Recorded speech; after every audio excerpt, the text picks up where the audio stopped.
Hello everyone, আজকের ভিডিওতে আমরা আমাদের সিস্টেম অ্যাপস কীভাবে রিকভারি নিয়ে আসবো সেই ভিডিওটাই আজকে আমরা দেখব বা শিখব।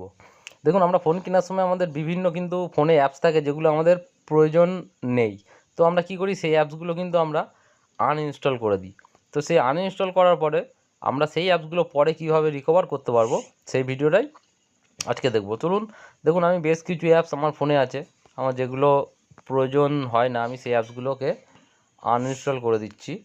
দেওয়ার পরে দেখুন আমরা এখান থেকে কি করব, ডাইরেক্ট সেটিংসে চলে আসবো। সেটিংসে আসার পরে এখান থেকে আমরা অ্যাপ ম্যানেজমেন্টে চলে আসবো। চলে আসার পর এখানে দেখুন recover uninstall system apps.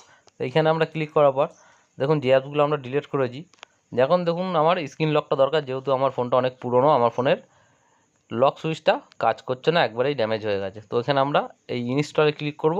Click করার পর দেখুন সেকেন্ডের মধ্যে আমাদের এইখানে কিন্তু লকের অপশানটা চলে আসবে। দেখুন ক্লিক করলাম, লক হয়ে গেল। তো এরকমভাবে আপনারা কিন্তু